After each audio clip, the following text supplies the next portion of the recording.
एक चहल पहल भरे घास के मैदान के बीच में, जहाँ फूल रेहे से फुसफुसाते थे और हवा हल्के से नाचती थी, दो अप्रत्याशित दोस्त रहते थे।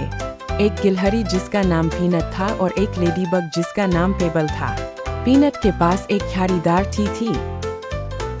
दूसरी ओर पेबल छोटा था, लेकिन ज्ञान से भरा हुआ था और उसे पीनट को उनके अन्वेषणों के दौरान मार्गदर्शन करना बहुत पसंद था। एक धूप वाली सुबह, जब ओस अभी भी घास पर चमक रही थी, पीनट को एक विचार आया। कंकर, वह उत्साह से चहक उठा। मैंने सुना है कि ग्रेट ओक के पार एक जादुई तालाब है, जहाँ पत्थर फेंकने से इच्छाएं पूरी हो जाती है।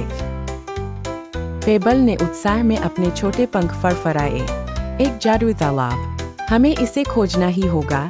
पीनट और इसके साथ ही वे अपने साहसिक कार्य पर निकल पड़े।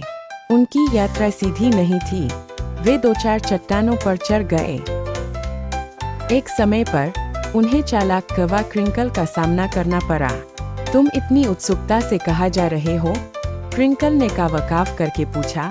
उसकी आंखें शरारत से चमक रही थीं। साझा करने के लिए उत्सुक पीनट ने उसे जादुई तालाब के बारे में बताया। क्रिंकल ने उन्हें एक शॉर्टकट दिखाने की पेशकश की, लेकिन पेबल ने सावधानी से फुसफुसाते हुए कहा, याद रखें, हर कोई हमारे इरादों से सहमत नहीं होता है।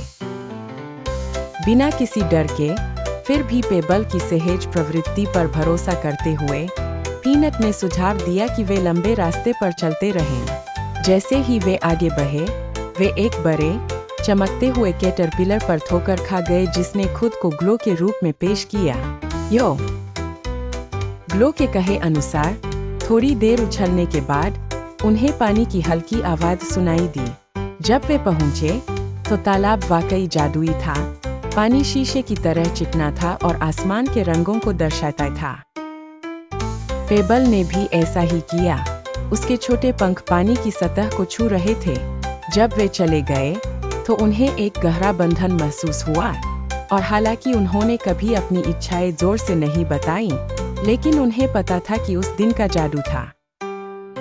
तब से पीनट और पेबल ने पाया कि रोमांच तो आनंददायक होते हैं, लेकिन उन्हें किसी मित्र के साथ साझा करना उन्हें सचमुच जादुई बना देता है। घास के मैदान में जीवन की चहल पहल जारी रही और जैसे जैसे समय बीतता गया, पीनट और पेबल की कहानी पूरे मैदान में फैल गई, जिससे अन्य लोगों को दोस्ती और खोज की अपनी यात्रा पर निकलने की प्रेरणा मिली।